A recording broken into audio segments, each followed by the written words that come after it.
Federation of Malayali association of അമേരിക്കാസിന്റെ Kerala convention അതിന്റെ business meet കൊച്ചിയിൽ ഇന്നലെ നടന്നു. സാമൂഹ്യ രാഷ്ട്രീയ രംഗത്തെ പ്രമുഖർ പങ്കെടുത്ത ഈ ചടങ്ങ് മന്ത്രി പി രാജീവ് ഉദ്ഘാടനം ചെയ്തു. മന്ത്രി പി രാജീവ് ഒരു കാര്യം അക്കമിട്ട് പറഞ്ഞു. കേരളം ഒരുപാട് വ്യവസായ കുതിപ്പിലാണ്. തെളിവുകളൊക്കെ സാക്ഷ്യപ്പെടുത്തിയാണ് മന്ത്രി രാജീവ് നടത്തിയ പ്രസംഗം.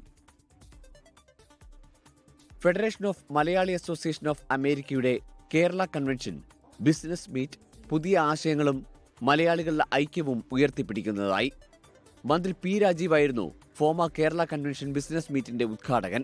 നിങ്ങൾ കേരളത്തിൽ റെഡിയാണോ? ഞാൻ നിങ്ങൾക്ക് ഓരോരുത്തർക്കും ഓരോരാളും തരാം, നോഡൽ ഓഫീസർ. പിന്നെ നിങ്ങൾ അവർ നോക്കിക്കൂ. നിങ്ങളൊരു ഓഫീസിനും പോകണ്ട. നാളെ തന്നെ നിങ്ങളൊരു ഡിസ്കഷൻ പറ്റുമോ? കേരളത്തിൽ നിങ്ങളുടെ അനുഭവം എന്താണെന്ന് ചോദിച്ചോ. ഏതെങ്കിലും ഒരാൾ മോശമാണ് ഈ പ്രസ്ഥാനം കൊണ്ട് നിങ്ങൾ തുടങ്ങണ്ട.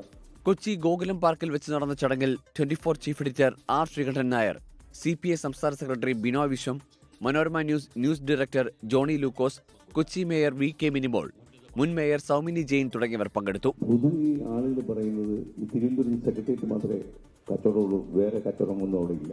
ആ കഴക്കൂട്ടം സൈഡിലെ ആ നാഷണൽ ഹൈവേയുടെ അവിടെ പോയി കഴിഞ്ഞാൽ കുറേയധികം മൾട്ടിനാഷണൽ കമ്പനികളോട് വർക്ക് ചെയ്യുന്നുണ്ട്.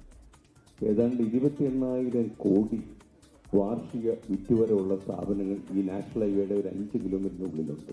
നിലവിൽ 93 സംഘടനകളാണ് ഫോമയ്ക്ക് കീഴിലുള്ളത്. ഓരോ 2 വർഷവും എക്സിക്യൂട്ടീവ് അംഗങ്ങൾക്കായുള്ള തെരഞ്ഞെടുപ്പ് നടക്കും. മലയാളികളുടെ ഉന്നമനം, ജോലിക്കും പഠനാവശ്യത്തിനുമായി അമേരിക്കയിലെത്തുന്ന മലയാളികളെ ചേർത്തുപിടിക്കുക എന്നിവയാണ് സംഘടനയുടെ ലക്ഷ്യം. 24 കൊച്ചി. ലോകത്തെവിടെയായാലും ഏത് സമയത്തും 24 വാർത്തകളും ഓഗ്മെന്റഡ് റിയാലിറ്റി പാക്കേജുകളും എക്സ്പ്ലെയിനറുകളും വിശദമായി കാണാൻ ഞങ്ങളുടെ YouTube ചാനൽ നിങ്ങൾക്ക് സബ്സ്ക്രൈബ് ചെയ്യാം.